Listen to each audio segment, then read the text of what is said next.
Apa sih yang kita inginkan untuk masa depan desa? Warga desa yang sehat, pendidikan yang berkualitas, pendapatan yang meningkat dan merata, lingkungan desa yang tetap lestari, desa aman, nyaman, dan damai berkeadilan.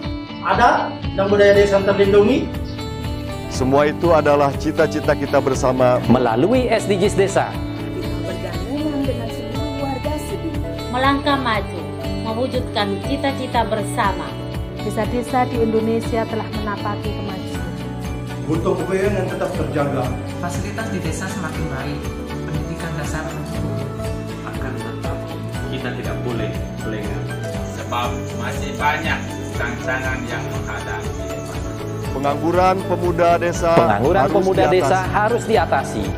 Penurunan kemiskinan desa harus lebih cepat lagi. Kebakaran hutan harus dihentikan. Kekerasan terhadap perempuan harus dihilangkan. Pekerjaan-pekerjaan yang belum usai ini. Ini harus kita tuntaskan. Jadi, mari berdiri. Mari berdiri. Mari berdiri. Mari berdiri sebaris, berjajar bergandengan tangan, Melukis kuntul baris. Mewujudkan cita-cita kita bersama. dan pastikan Tidak ada satupun warga desa Yang tertinggal di belakang. Mari membangun Indonesia dimulai dari desa. 18 tujuan untuk mewujudkan desa yang lebih baik.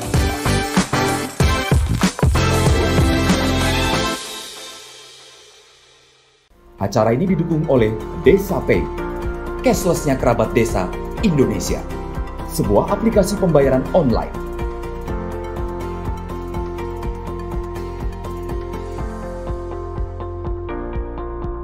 Di Desa Pay, kita akan mendapatkan update berita desa dari TV Desa.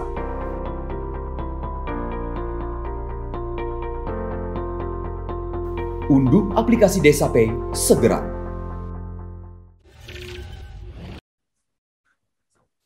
Salam bahagia kerabat desa Indonesia, mari berdiri sebaris, selubis kontol baris, salam SDGs Desa. Pagi ini, minggu pekan, kita mulai pekan ini dengan mengangkat satu tema atau satu cerita tentang inovasi pertanian dari Nyoman Swastawe di Putra Rumbia, Lampung. Kita ingin mendengarkan atau mendapatkan informasi tentang inspirasi ini.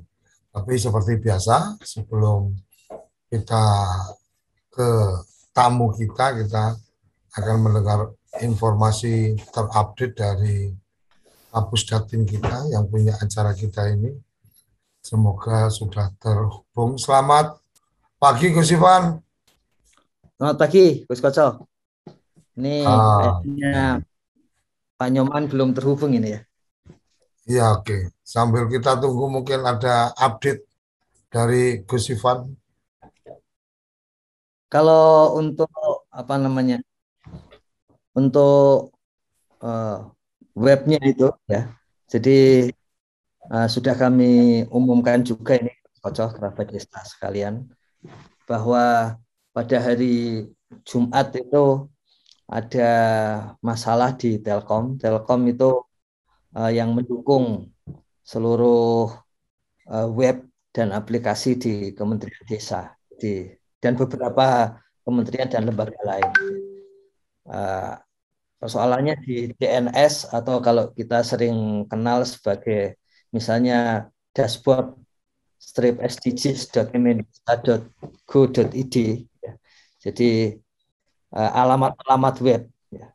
Itu ada masalah di layanannya di Telkom sehingga Telkom pada akhir hari Jumat kemarin meminta untuk dipindahkan switch-nya ke nomor yang lain ya. Jadi kalau di istilah teknis ada NS untuk selama ini 3 dan 4. Untuk Kementerian Desa disarankan 5 dan 6. Ya. Apakah ada pengaruhnya?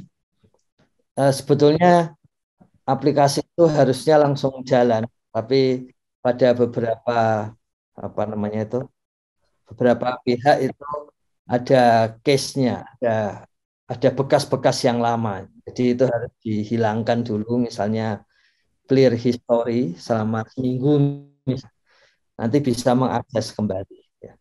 Khusus untuk pelanggan Telkom, terutama yang IndiHome atau Telkom yang lama, itu ternyata masih belum mengenal DNS Telkom sendiri gitu. Jadi beberapa yang masuk justru yang menggunakan Telkom dan IndiHome malah nggak mengenalnya gitu. Kami udah coba dengan yang lain itu bisa. Jadi ini kena semua pelanggan ini, baik di Kementerian Desa, kemudian beberapa kementerian lain, lembaga. Begitu Gus Koco yang secara teknis tambahannya. Kemudian untuk hal lain sepertinya sudah tersambung antara Kemenkumham dan Kementerian Desa secara teknis nomor Badan Hukum BUMDes dan BUMDesma. Jadi yang sudah selesai untuk verifikasi Badan Hukum nanti akan segera langsung mendapatkan nomor Badan Hukum dari Kemenkumham. Kalau saya lihat proses hari Jumat kemarin sudah keluar draft, ya sudah keluar draft untuk nomor Badan Hukum. Ya. Jadi secara teknis sudah selesai. Ya. Tinggal nanti secara kebijakan akan dimulai kapan. Ya. Berkaitan dengan banyak yang menanyakan bagaimana cara menghitung ini dan itu sesuai lampiran dari Kementerian Permendesa nomor 3 tahun 2021, yaitu tidak ada jalan lain langsung konsultasi kepada Direktorat Jenderal Pengembangan Ekonomi dan Investasi Pedesaan, ya. Yang di situ ada tim yang khusus untuk untuk berkomunikasi, berkonsultasi dengan BUMDes. Kalau arahan Gus Halim jelas, kalau ada kesulitan BUMDes harus difasilitasi di level kementerian, ada tim yang harus siap untuk diajak konsultasi, dan di level desa dan kecamatan ada tenaga pendamping profesional yang juga siap untuk diajak berkonsultasi gitu. Jadi ini kalau istilah umumnya ya harus segera pecah telur ini, karena sudah ditunggu. Kalau istilah Gus Koco, jenis kelaminnya dulu nggak jelas dari 2014, sekarang sudah jelas. Tapi kalau nggak muncul lahir BUMDes dengan nomor Badan Hukum baru, ya berarti belum mulai juga gitu. Makanya ini jenis kelaminnya jelas, kalau nggak punya KTP juga bermasalah ini. Iya betul. sambil menunggu Pak Kadesnya bergabung, ada beberapa hal yang menarik terakhir ini terkait mungkin dengan aplikasi di IRP tentang adanya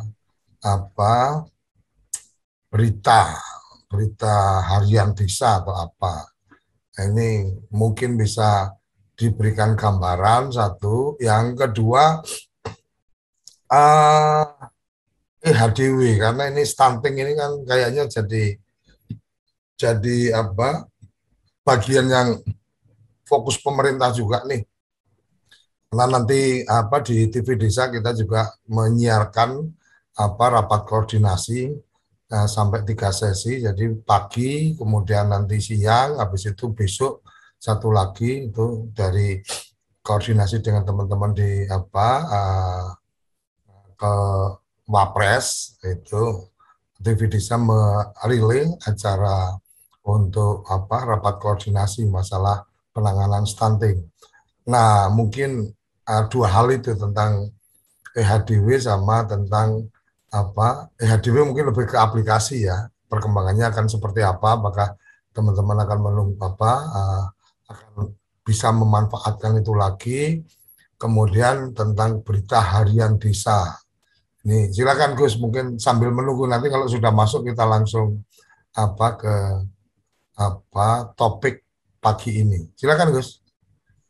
Terima kasih Gus Koco. Ini WA dari Pak Nyoman masih ngonekin katanya.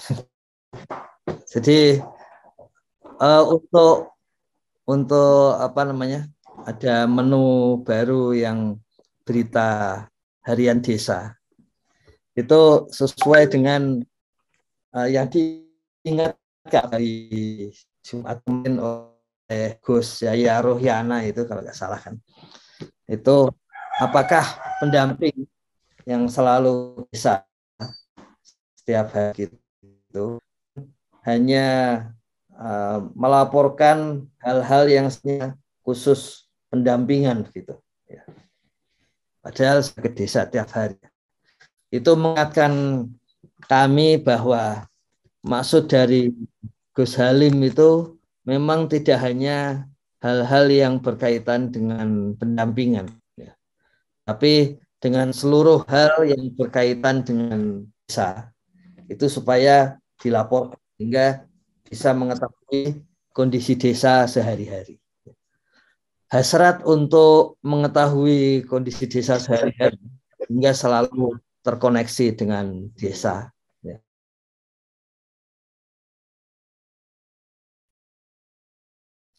Ya, sorry Gus. Ganti channel internet karena dari tadi kok nggak beres. Hasrat untuk berkomunikasi dengan desa sehari-hari itu sudah dilakukan Gus Halim, ya, terutama berkaitan dengan misalnya sekarang ada, kalau sisi Kementerian Desa adalah ada Sapa Desa. Itu upaya Gus Halim untuk selalu selalu mengontak desa sehari-hari. Sebetulnya ada hal yang lain yang bisa, yaitu adalah pendamping desa, ya, melaporkan kondisi desa sehari-hari. Jadi dalam berbagai pertemuan diskusi-diskusi awal yang beliau memang lazim melakukan hal seperti itu, ya, untuk menggali berbagai ide baru. Ya.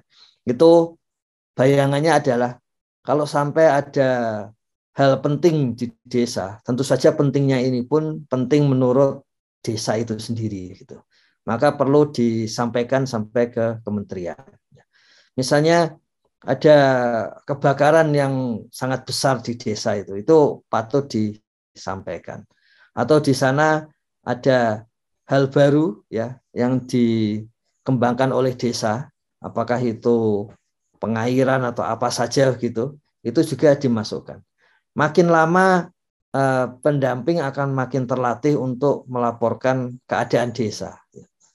Karena itu adalah konteks, kalau dalam hal ini itu adalah konteks yang mendasari apa yang dipikirkan oleh warga desa sehari-hari. Itu harus latihan, memang harus latihan. Kalau di TV desa ada Mojo Desa, boleh juga latihan itu. Kementerian Desa juga diminta untuk menyusun. Menyusunnya itu ada dari desa .kemendesa.go.id. Itu sebetulnya adalah wahana yang nantinya disiapkan untuk desa supaya bisa melaporkan hal-hal yang dianggap penting. Begitu Gus Koco yang untuk berita desa. Jadi memang itu karena diingatkan Gus Yaya kemarin, jadi ya seperti itu memang pendampingan itu. Dan sejak lama Gus Halim mengetahui bahwa tidak bisa melakukan pengelolaan desa sesuai tugas pokok dan fungsi Kementerian Desa kalau tidak berbasis aplikasi. Jadi gunanya seperti itu. Apakah berita harian desa itu akan digunakan? Ya. Selama ini seperti kami sampaikan beberapa kali, setiap kali Gus Halim ditanya pihak siapapun, ya, dari wartawan, kemudian sesama pejabat setingkat beliau gitu, yang beliau cek ulang kembali adalah daily report. Ya. Kalau ada laporan, ini kok di desa ini begini. Sekarang kita langsung melihat daily report, dan kemudian di situ dilihat apa laporan pendamping pada masa-masa di mana ditanyakan oleh pihak lain itu. Jadi pentingnya seperti itu. Dan satu yang masih kosong kemarin adalah berita desa. Jadi supaya isinya tidak hanya pekerjaan-pekerjaan pendampingan, tapi juga tentang hal-hal yang terjadi yang penting di desa. Jadi seperti itu, makanya muncul berita desa itu. Kemudian yang lain adalah yang kemarin juga ditambahkan itu, dan beliau menyampaikan kembali waktu itu tentang pengembangan kapasitas mandiri yang selama ini adanya di PLD, padahal sesuai dengan Peraturan Menteri Desa Nomor 19 2020, seluruh pendamping itu pasti ada pengembangan kapasitas mandiri dan mentoring. Ini sudah pasti ini idenya dan kemudian penekanannya oleh Gus Halim waktu penyusunan Rapermen ini, yaitu di pihak pendamping itu agar mengembangkan diri terus-menerus dengan berbagai pengetahuan, kemudian pengalaman, kemudian keterampilan, seperti itu. Jadi intinya seperti pendidikan kepada diri sendiri. Kalau Gus Halim kan selalu melihatnya sebagai pengetahuan, kemudian sikap, kemudian keterampilan, seperti itu. Kemudian yang kedua untuk ke bawah itu adalah mentoring. Jadi bisa dibayangkan dalam pemikiran beliau itu mentoring itu sangat penting. Bahkan istilah mentoring itu dari beliau. Kenapa tidak supervisi, Gus? Waktu itu sempat muncul diskusi seperti itu. Enggak, ini bukan soal semata-mata manajemen supaya efektif. Ini soal bagaimana memberdayakan diri sendiri di antara pendamping.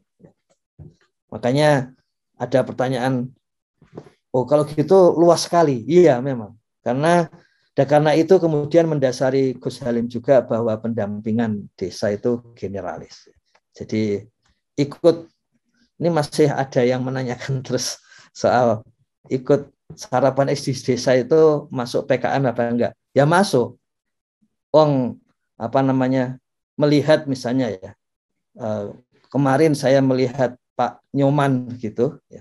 Pak Nyoman kemudian melihat YouTube-nya, kemudian kita pelajari bagaimana hal itu terjadi, yaitu termasuk peningkatan kapasitas mandiri. Kalau ada pendamping mengetahui ada masalah misalnya, ada masalah irigasi, kemudian mencari di YouTube berbagai informasi irigasi.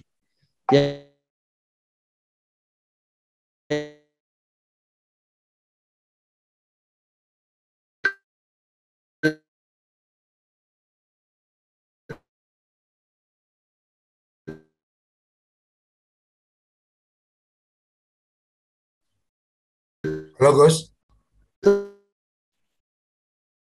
Kemudian melihat bagaimana itu dijalankan di desa lain. Ikut webinar, misalnya sampaikan. Nggak nyambung? Halo? Ya. Ya. Tadi sempat keputus. Silakan. Halo?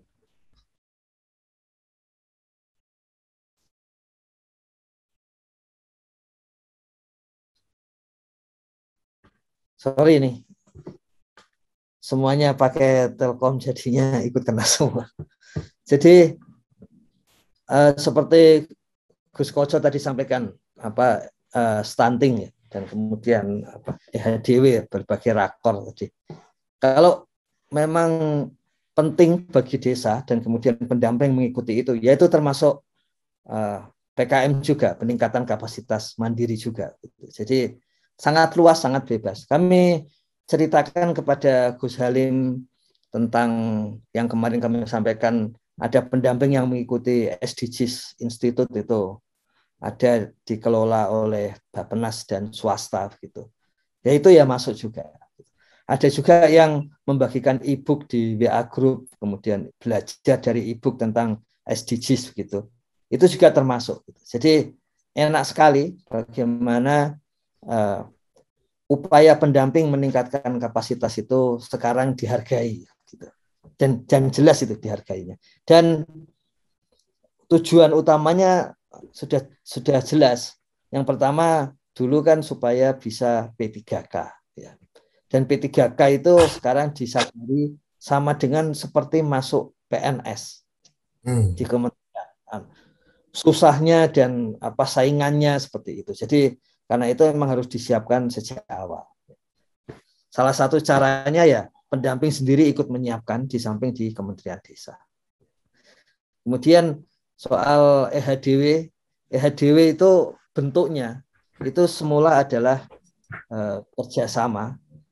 Tadinya ada di Setwapres, kemudian harus ada kaki sampai ke lapangan.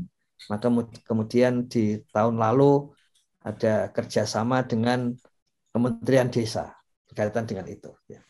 Kerjasama itu antara lain diwujudkan dalam bentuk aplikasi mobile EHDW. Dan di dalam aplikasi mobile itu sangat detail. Sangat detail itu karena berkaitan juga dengan by name, by address, bahkan bayi, kemudian ibu hamil itu ada di dalam EHDW. Makanya ini satu seperti biasa, ini data yang dilindungi, makanya harus hati-hati di dalamnya dan tidak bisa dibuka sembarangan kecuali yang bersangkutan.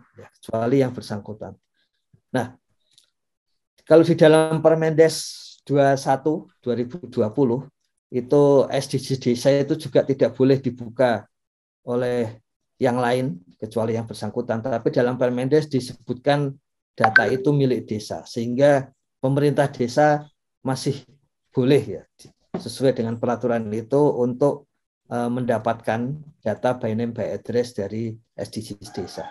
Tapi kalau yang by name by address dari EHDW selama belum ada aturannya, maka dia hanya bisa dilakukan oleh petugas yang berwenang plus masyarakatnya.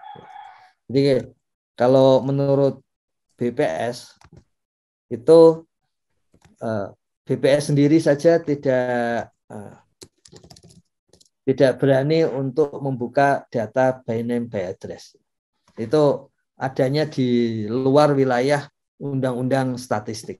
Jadi karena itu by name by address itu selalu dilakukan tidak oleh BPS tapi oleh lembaga lain. Meskipun ini data statistik, ya, tapi dilakukan oleh lembaga lain.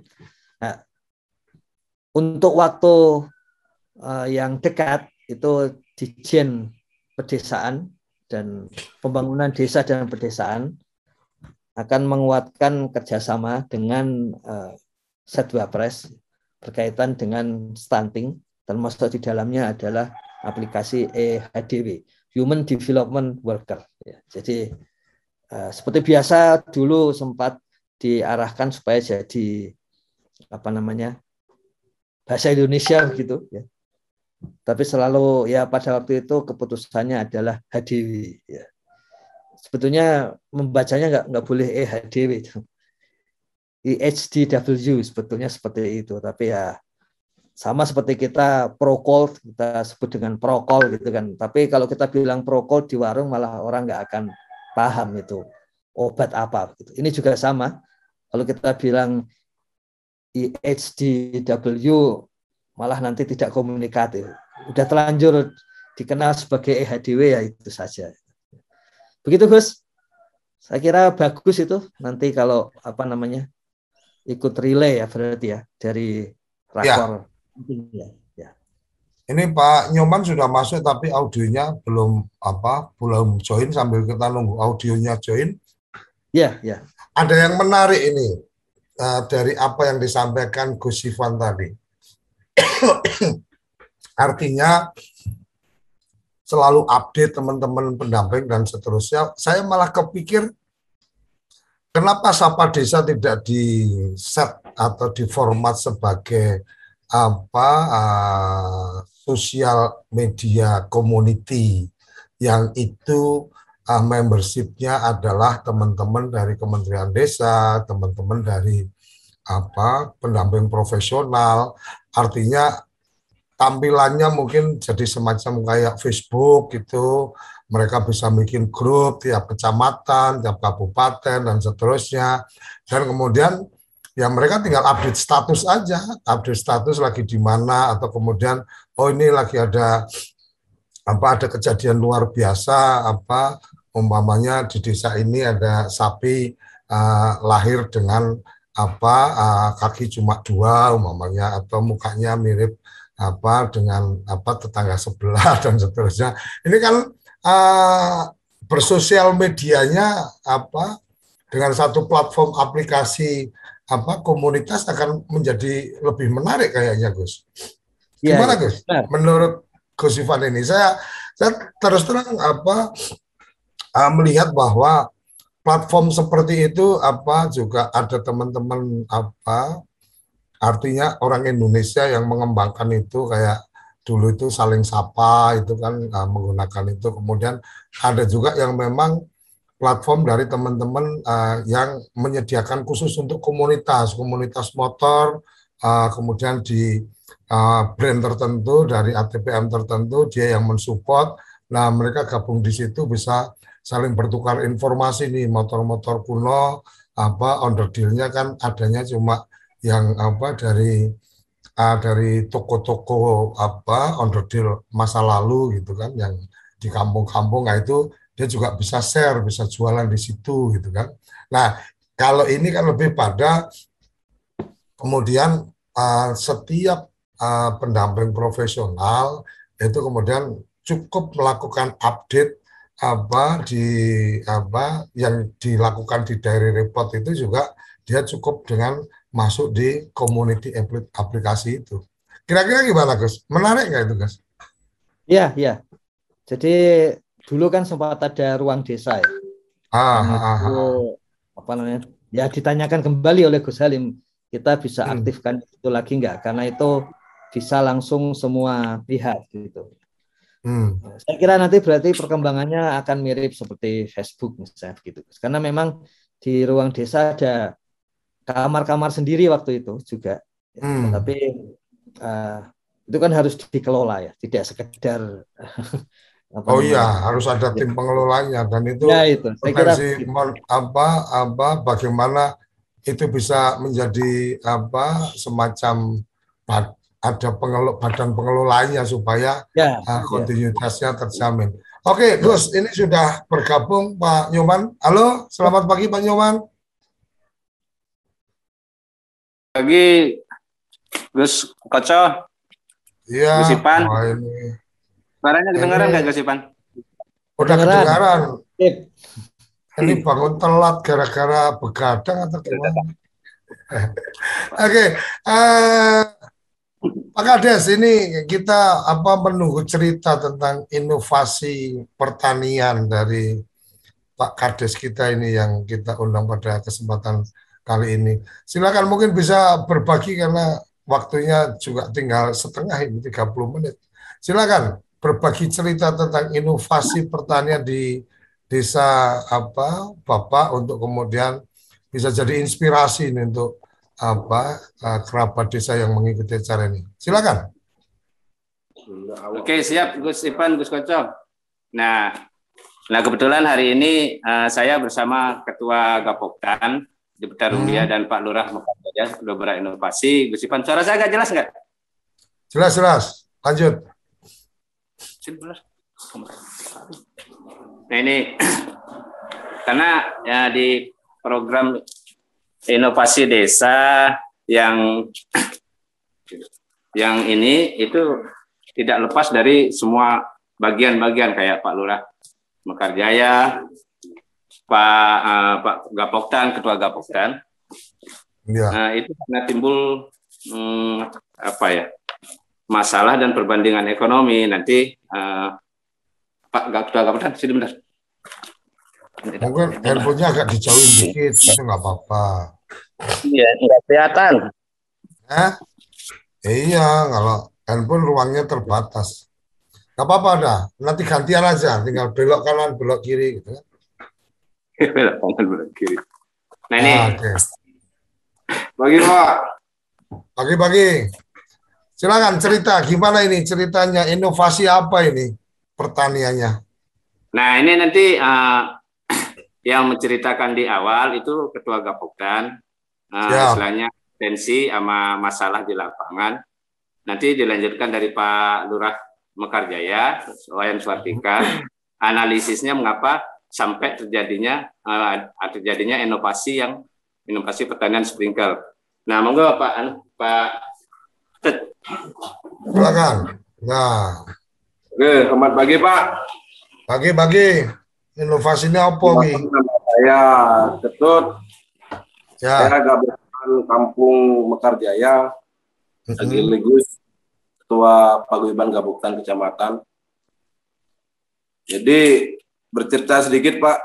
Awalnya kita di Putra Rumbia ini sistem penanaman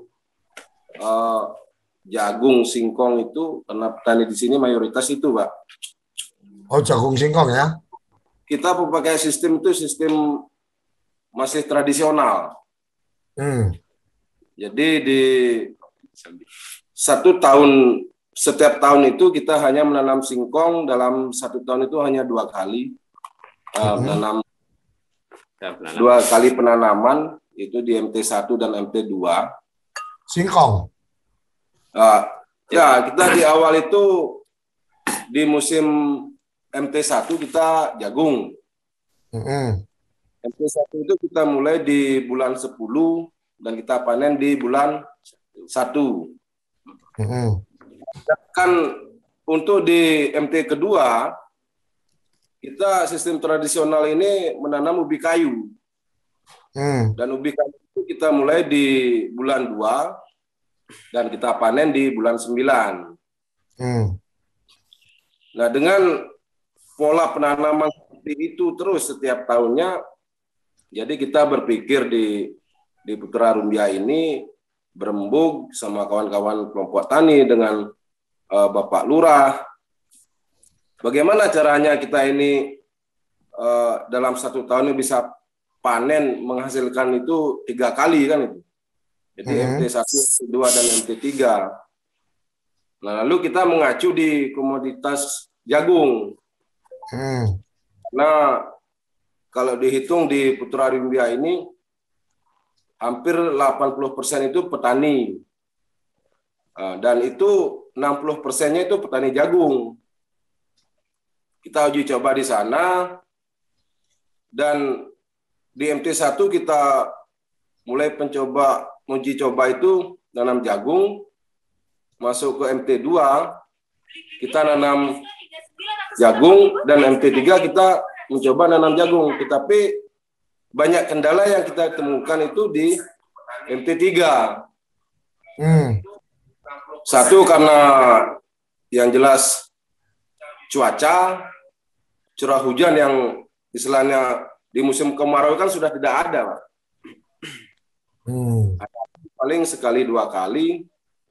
Nah, itu membuat kita berpikir bagaimana caranya di MT3 ini kita bisa menghasilkan, bisa produksi jagung. Nah, kita punya inovasi. Setelah itu kita berpikir bagaimana caranya kita mendapatkan sumber air. Awalnya itu dari sumber air inilah kita berpikir kita harus buat embung. Ya. Buat embung itu pun kita harus mencari lahan yang rawa-rawa, dan itu pun kita buatkan embung. Setelah kita dapatkan embung itu, kita menghadapi kendala lagi untuk menarik air itu penyiraman ke tanaman. Setelah kita adakan uji coba, kita pertama mencoba dengan pakai drip, cuman biayanya banyak, hasilnya kurang. Nah, akhirnya kawan-kawan kita berkumpul lagi, memecahkan solusi, ketemulah yang namanya sprinkler. Kita searching di YouTube, kita cari-cari. Awalnya kita berpikir setiap kita lewat di PT Tebu yang ada di Induk Lampung itu kan ada dia penyiraman secara pakai sprinkle. Nah, kita uji coba itu. Kita searching, kita cari ketemu. Dan akhirnya kita uji coba, kita gunakan sprinkle. Dari sprinkle ini kita bisa menghasilkan kita uji coba di tahun ini 3 kali dalam 1 tahun untuk penanaman jagung. Itu uji coba yang kita lakukan kemarin di lahannya Pak Lurah, ternyata penambahan hasil ekonominya sangat bagus. Nah, sprinklernya bikin sendiri atau gimana nih? Kita beli, Pak. Oh, oke. Alatnya kita beli, karena ada beberapa alat itu yang bagus itu kita carinya di luar negeri. Terus sumber airnya dari embung itu dipompa? Ya, sumber airnya dari embung. Karena lahan itu dekat rawa. Ketika lahan yang jauh dari rawa, kita sudah berpikir bagaimana caranya. Nah, itu bisa dilaksanakan dengan pembuatan sumur bor. Mungkin nantinya, tapi itu belum kita lakukan, Pak, karena butuh biaya yang besar itu. Mungkin artinya itu sekarang berarti 1 tahun 3 kali tanam jagung. 3 kali tanam jagung. Berarti sudah nggak singkong lagi ya? Enggak.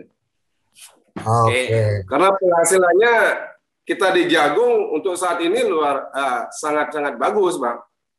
Secara hitungan ekonomisnya, kelompok tani kan pasti ada hitungan ekonomisnya nih. Investasi yang harus ditanamkan, artinya kan harus ada investasi tuh dengan pemasangan sprinkle dan seterusnya. Investasi yang ditanamkan dengan tadinya 1 kali jagung, sekarang 3 kali jagung, itu kira-kira bisa balik dalam berapa kali panen? Ya, dari investasinya. Kebetulan kemarin itu kan lahan yang kita uji coba itu di lahan Pak Lurah. Oke. Beliau membolehkan dan beliau mendukung untuk istilahnya inovasi kita ini, kita uji coba di lahan Pak Lurah. Mungkin nanti Pak Lurah ya yang menjelaskan gimana hasilnya dan berapa pendapatan yang masuk nanti, Pak. Ya, Pak. Mungkin itu dari saya, Pak, kurang lebih. Terima kasih. Silakan Pak Lurah, bisa diberikan gambaran karena waktu kita terbatas dan termasuk juga sprinkle ini kan juga kita melihat ada juga yang teman-teman kreatif untuk kemudian mengembangkan sendiri, artinya menyiapkan alat membuat sprinklernya sendiri, itu pertimbangannya kemudian harus impor dan seterusnya, itu dari sisi apa dan seterusnya. Monggo Pak Lurah. Oke, Gus Kocok. Nah, ini analisisnya secara ini logikanya begini, kalau tidak ada untung apa kita lakukan kan gitu. Nah, di sini nanti ya secara hitungan. Tapi kan ada hitungannya, untungnya 3 tahun lagi atau 10 tahun lagi kan gitu. Oke, Gus. Ya, silakan. Pak Lurah. Silakan Pak Lurah. Ini investasinya seberapa besar kira-kira teman-teman mungkin yang di desanya atau di kampungnya kondisinya hampir mirip, ketika kemudian siap berinvestasi kan ada kalkulasinya kira-kira 5 kali panen ini investasi sudah balik, berarti setelah itu kan untung jalan terus kan gitu. Silakan Pak Lurah. Siap, oke. Terima kasih Pak Gus Kocok. Jadi kenalkan dulu, saya Wayan Swartika, Kepala Kampung Mekarjaya, Kecamatan Putra Rumbia, Kabupaten Lampung Tengah. Ya. Jadi kita kan begini, sekaligus kita ini sebagai kepala kampung, kita juga bertani. Bertani yang ada di desa, yang mana tadi sudah dijelaskan oleh Ketua Gapoktan saya, bahwasannya mayoritas petani yang ada di Putra Rumbia ini adalah mayoritas petani jagung.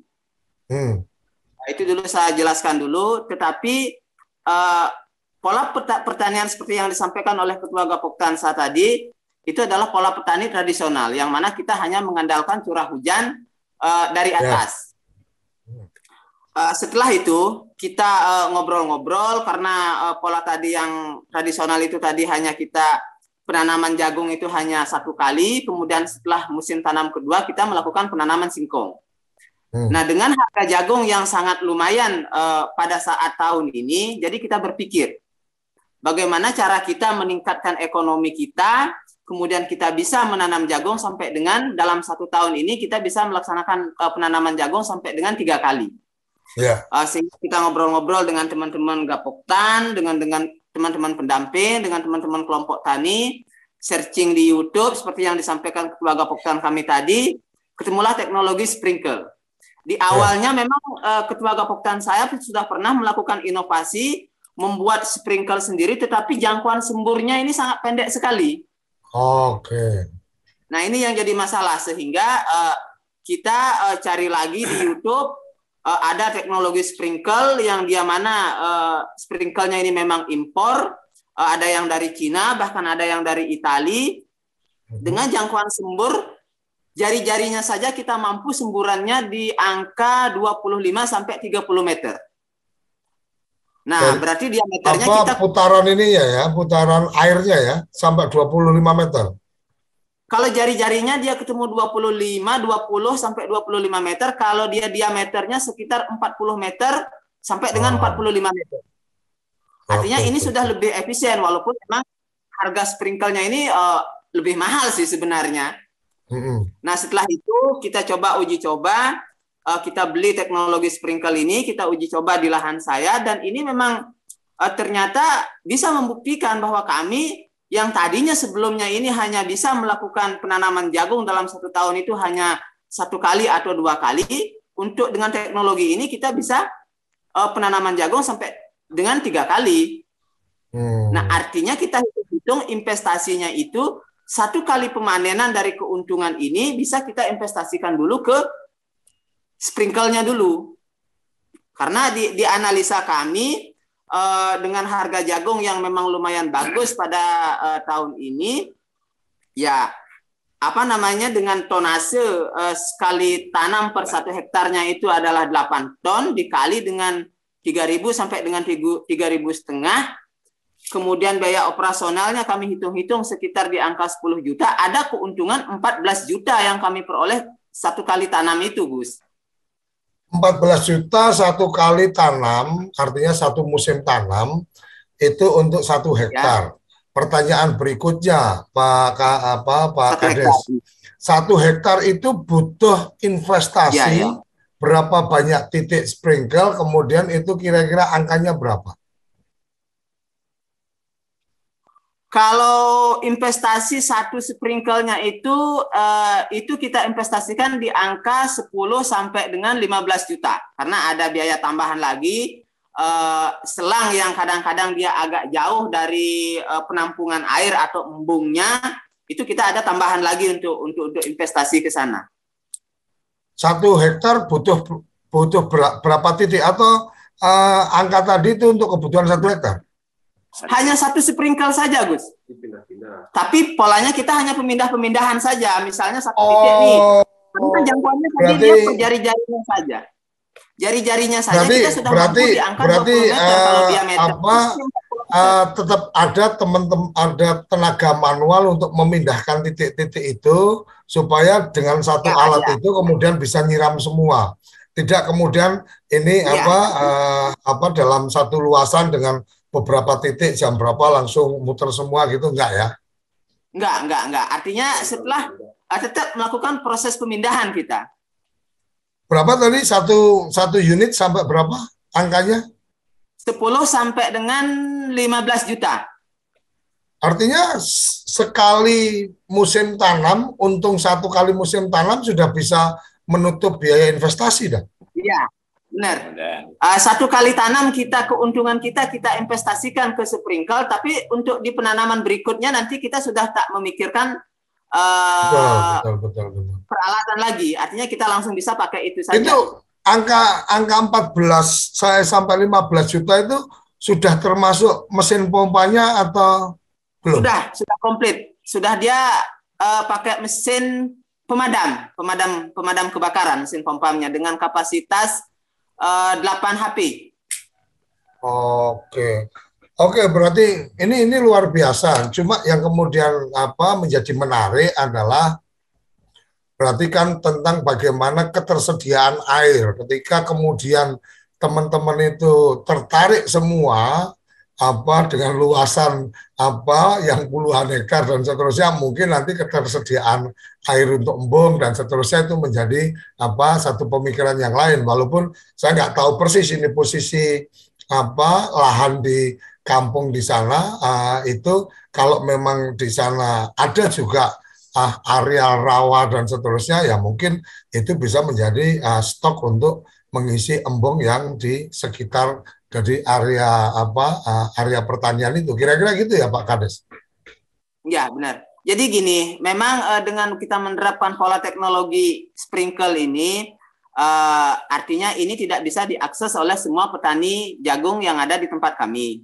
Karena tadi yang pertama memang di peralatan untuk teknologi sprinkle-nya sendiri itu memang harganya lumayan untuk kita investasi di awalnya. Kemudian yang kedua yang jadi masalah di kami itu untuk pola pembuatan embungnya ini kan kita lakukan pola swadaya dulu. Ini tidak termasuk yang dapat paket kemarin Kemendes membangun berapa ratus embung itu? Belum masuk? Belum. Untuk nanti dilaporkan ke Gus Ivan, itu mestinya harusnya ada itu nanti dari bantuan infrastruktur itu. Belum nyampe ke sini, Pak. Nah, ya kan? Ya, makanya kalau ketemu saya itu harusnya tambah bahagia. Oke, Pak Kades, ada yang menarik. Ini kalau waktu kita juga mepet ya supaya terbuka kepada teman-teman jadi inspirasi. Mungkin yang menjadi pertanyaan adalah satu perangkat sprinkle tadi itu untuk kebutuhan 1 hektarnya. Untuk kebutuhan 1 hektarnya itu pemakaiannya itu periode pemakaiannya itu seperti apa? Apakah kemudian tiap hari dia artinya satu perangkat itu hanya bisa support untuk 1 hektar, artinya kemudian tiap hari melakukan penyiraman, atau sebenarnya alat ini itu juga bisa kemudian untuk luasan lebih dari 1 hektar? Ya, untuk teknologi sprinkle ini, Gus, jadi kita bisa berpindah-pindah karena kan dia sangat mudah sekali. Ya, sangat paham. Makanya yang tadi saya tanyakan, satu peralatan itu kira-kira kalau dioperasionalkan maksimal itu bisa melayani untuk berapa luas area? Kan pasti ada, ini siram nanti jam berapa siang dan seterusnya. Ini cukupnya untuk bisa mengerjakan di luas area tertentu, Mama. Ya, kalau dia untuk 1 sprinkle itu kemampuan kita bisa 3 hektar sampai dengan 4 hektar untuk kita pola penyiramannya. Karena memang di sini kita ada kendala lagi, otomatis kan untuk di musim tanam ketiga karena kita mengandalkan hanya pola penyiraman dari sprinkle, otomatis biaya operasional kita bertambah. Yang jelas kita bertambah di minyak, kemudian nanti di tenaga kerja juga kita nanti akan bertambah juga karena untuk pemindahan alat itu selangnya juga nanti kita harus butuh tenaga kerja juga nanti itu, Gus. Ya, paham, Bang. Saya jadi kepikiran dengan apa yang dikerjakan teman-teman di Jogja waktu itu adalah tentang teknologi sumur pantek ya. Jadi konsepnya itu dari titik sumber air, kemudian dia pasang paralon, kemudian sampai dia bikin lubang-lubang di sumur-sumur itu terkoneksi air sehingga kemudian yang di sana memang lebih pada siram manual ya untuk keperluan cabai ya. Tapi kalau kemudian ini dikoneksikan dengan sprinkle, saya pikir artinya memang perlu kalkulasi. Berarti ada saluran-saluran di titik tertentu sehingga pompanya masuk dari situ, luas tampungnya berapa supaya bisa melayani penyemprotannya dan seterusnya. Dan yang kemudian ingin saya tanyakan, badan usaha milik desa, bagaimana diberdayakan? Artinya ketika investasi sampai 15 juta umpamanya, secara kalkulasi bahwa oh ini memungkinkan dengan kemudian dipolakan bahwa kalau kamu mau tanam berarti ada semacam biaya sewa untuk sprinkle dan pompa dan lain-lainnya, maka per hektar itu setiap kali siram harus biaya berapa dan seterusnya. Ini potensi untuk jadi bisnisnya badan usaha milik desa, artinya peralatan itu jadi asetnya badan usaha milik desa, dikelola oleh dibelanjakan uangnya. Dana desa dapat berapa Pak Kades? Pak Kades, dana desa dapat berapa? Dana desa kita dapat 900 juta 50 juta. Oke. 950 juta. 950 juta. Pertanyaan saya, alokasi untuk badan usaha milik desa penyertaan modal berapa Pak Kades? Penyertaan modal kita untuk tahun ini, jadi karena kita ada penambahan lagi berdasarkan surat edaran dari kementerian untuk penambahan BLT, itu tersisa hanya sekitar 60 juta, Gus. 60 juta. Kalau penyertaan untuk badan usaha milik desa kan udah bisa beli 4 sprinkle lagi. Iya. Tinggal kemudian hitung-hitungan persewaannya seperti apa. Dari persewaan ada keuntungan buat badan usaha milik desa, numpuk modal aja di situ, desa jangan ambil dulu, nambah tambah perangkat-perangkat lagi dengan kalkulasi memang kebutuhan teman-teman kelompok tani ini terpenuhi, akan jadi luar biasa itu Pak Kades. Ini potensi bisnis yang menarik. Dan kemudian infrastruktur air, artinya ada sumber air dari mana dan seterusnya, itu bisa menjadi bagian yang perlu diusulkan ke PU kah atau ke Kementerian Pertanian dan seterusnya, sehingga kami sudah punya alatnya. Nah, kami tinggal butuh bak-bak tampung ini yang airnya dari rawa dan seterusnya. Wah, itu badan usaha milik desanya bisa kaya raya ngelola air itu. Bener nggak? Ini ketua Gapoktan? Bener nggak ketua Gapoktan? Nah, jangan sampai nasibnya bantuan Kementerian Pertanian alat hand tractor ke Gapoktan karena dipikir bantuan, akhirnya udah asal pakai gantian, habis itu rusak, nggak bisa dipakai lagi kan gitu. Tapi kalau kemudian dipakainya sewa gitu kan, ada biaya maintenance-nya yang juga bisa tercover supaya perangkat itu bisa berumur lebih panjang kan, kira-kira gitu. Betul nggak Pak Kades? Oke ya. Ini tanpa terasa sudah di ujung, ini sayang sekali obrolannya terlalu pendek. Tapi yang jelas ini inspirasi luar biasa dan saya hanya nitip untuk kemudian kalau memungkinkan kepala desa mungkin, karena ini kan ada beberapa desa nih, bisa juga menginisiasi badan usaha milik desa bersama. Masing-masing yuk setor nih 50 jutaan atau 100 jutaan.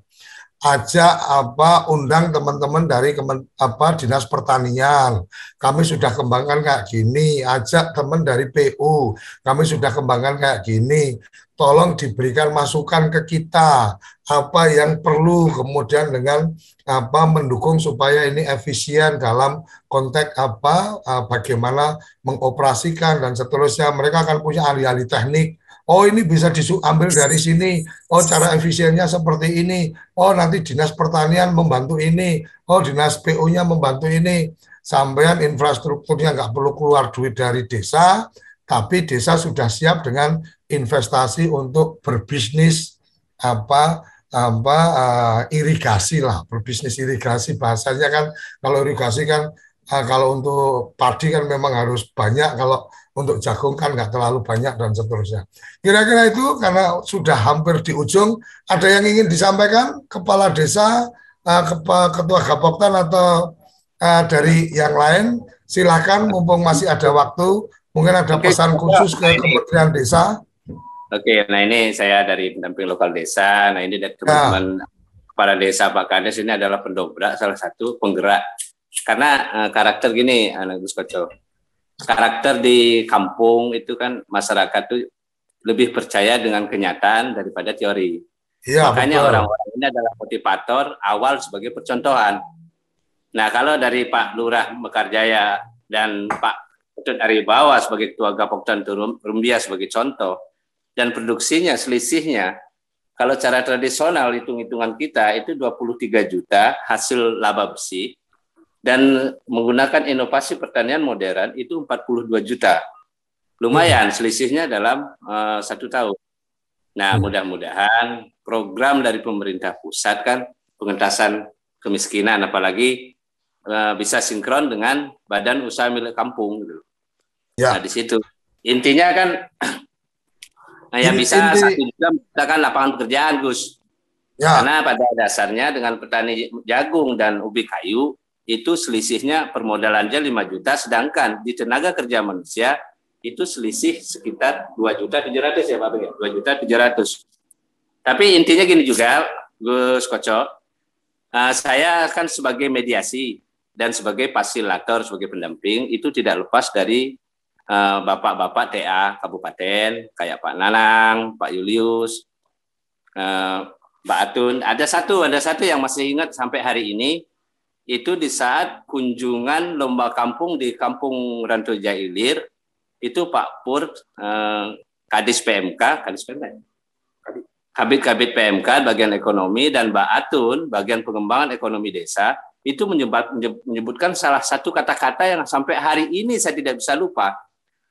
Masalah adalah potensi. Nah, itu masalah adalah potensi.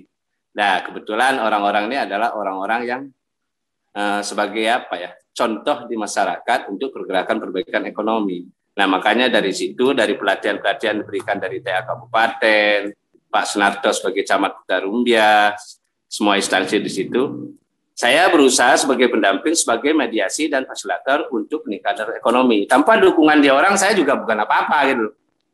Karena saya juga anak petani, Gus Koco. Yang mudah-mudahan obrolan hari ini bisa menjadi motivasi untuk teman-teman petani di seluruh Indonesia. Itu harapan saya gitu, dengan Pak Lurah, Pak Gapoktan. Oke, terima kasih. Masalah adalah tantangan dan menyelesaikan masalah itu adalah bisnis. Itu yang perlu jadi tambahan, bahwa menyelesaikan masalah itu adalah bisnis. BUMDes harus hadir menyelesaikan masalah dan menjadikan itu bisnis. Ini bagian yang teman-teman perlu tambah keberanian untuk berpikir bahwa ketika ada masalah maka ada potensi bisnis. Ketika ada banyak orang tidak pakai sandal, tidak pakai sepatu, potensi bisnis untuk itu. Tentang bagaimana dan seterusnya, itu yang kemudian harus dipikirkan. Dan pendamping profesional itu adalah bagian yang mampu untuk mendorong, memotivasi, dan mengajak berinovasi. Jadi jangan memang secara struktural ada dan seterusnya, tetapi semua jaringan yang mungkin bisa diakses tidak menutup kemungkinan pendamping lapangan desa pun bisa berkomunikasi dengan para pihak dimanapun. Saya banyak melakukan hubungan bisnis dengan orang-orang yang tidak pernah ketemu langsung, cukup hanya karena melihat portofolio dia di YouTube, melihat portofolio dia di website, akhirnya kita komunikasi, kerja kita bisa jalan. Saya pernah ada kerja sama berjalan lebih dari 4 tahun dan baru ketemu secara personal setelah lebih dari 4 tahun berbisnis bersama. Artinya apa? Artinya bahwa satu, bagaimana kita berani mencari terobosan-terobosan dan berani memulai. Karena waktunya sudah habis, mohon maaf kawan-kawan karena tadi agak terlambat, jadi agak mungkin masih ada beberapa yang ingin disampaikan tapi tidak sempat, dan kita kembali ke Gus Ivan untuk closing statement acara pagi kita yang luar biasa ini. Silakan Gus. Terima kasih Gus Koco, Pak Nyoman, terima kasih juga Pak Kades dan Kepala Gapoktan ya memberikan ide terutama bagaimana menggunakan embung. Seperti biasa ini hal yang bagus di masa lalu kemudian sekarang Tapi ada catatan loh Gus, itu embungnya belum embung yang dari Kemendes loh Gus. Gitu, tapi iya, siap. Tapi di sini betul-betul menggunakan embung untuk kemudian membuat panen yang tadinya singkong jadi jagung, dan yang jagung 1 kali menjadi 3 kali gitu. Dan tadi mungkin yang menarik dulu Menteri Eko juga menyampaikan, kita sekolah itu membayar SPP itu sebetulnya sedang membayar guru atau dosen untuk membuat soal. Jadi bisa dibayangkan kita membayar puluhan tahun supaya kita mendapat soal. Sementara di lapangan, dalam hal ini pendamping kepala desa, ketua Gapoktan itu langsung mendapatkan soal dari lapangan tanpa harus membayar. Itulah sebabnya kalau menurut Menteri Eko sama tadi yang disampaikan oleh Pak Nyoman ya, bahwa setiap masalah itu sebetulnya kalau kita anggap sebagai potensi, yaitu nanti akan terselesaikan. Dan tadi tambahannya Gus Koco sekaligus juga untuk bisnis gitu. Karena memang ya kalau sudah ke level kita ini ya mencari soalnya ya di lapangan gitu. Sehingga itu untuk diatasi dan kemudian paling tidak pasti membantu banyak orang lah, itu yang penting. Ya. Saya kira begitu Gus. Tadi Pak Nyoman juga menyampaikan terutama untuk meningkatkan kesempatan kerja di desa. Ya. Oke, terima kasih Gus Ivan, terima kasih Mas Nyoman, Pak Kades dan juga Ketua Gapoktan, luar biasa. Mungkin ada sesi lain nanti kita undang khusus di acara yang lain. Kebetulan saya juga punya acara Kepoin Desa, kita bisa ngobrol 1 jam penuh juga di sana. Tapi yang jelas bahwa ada pembelajaran hari ini tentang bagaimana melihat permasalahan itu sebagai satu peluang dan dilanjutkan bahwa itu harus menjadi peluang bisnis. Karena bisnis yang akan terus bertahan adalah bisnis yang mampu menyelesaikan masalah. Saya punya masalah dengan transportasi, ada tukang ojek, maka kemudian dia menyediakan layanan transportasi. Jadi karena saya punya masalah dengan transportasi, maka ada bisnis transportasi. Kita harus pandai-pandai melihat masalah untuk diberikan solusi dan menjadikan itu bisnis. Dan itu badan usaha milik desa atau badan usaha milik desa bersama. Kerjasama badan usaha milik desa dengan badan usaha milik petani, Gapoktan sudah punya badan usaha milik petani berdasarkan Undang-Undang P3, itu sangat mungkin dikerjakan.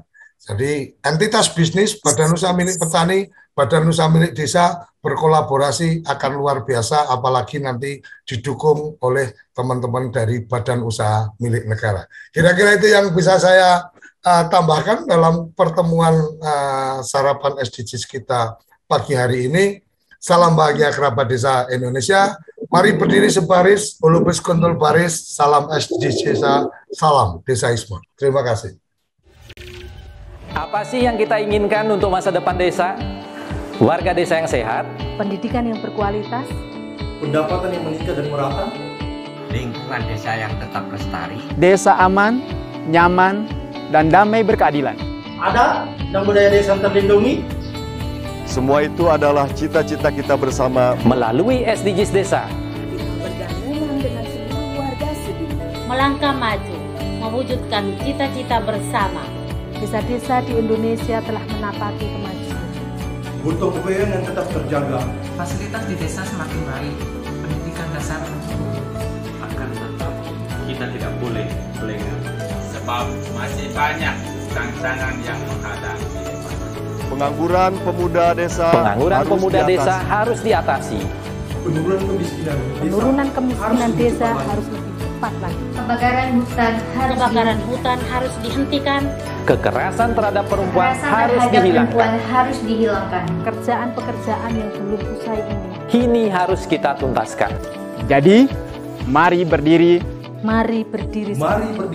Mari berdiri sebaris. Berjajar bergandengan tangan. Melukis kuntul baris. Mewujudkan cita-cita kita bersama. Dan pastikan tidak ada satupun warga desa yang tertinggal di belakang. Mari membangun Indonesia dimulai dari desa. 18 tujuan untuk mewujudkan desa yang lebih baik.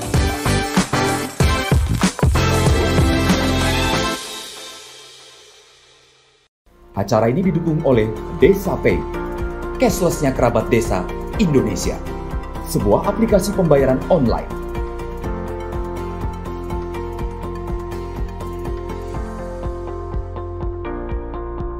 Di Desa Pay, kita akan mendapatkan update berita desa dari TV Desa.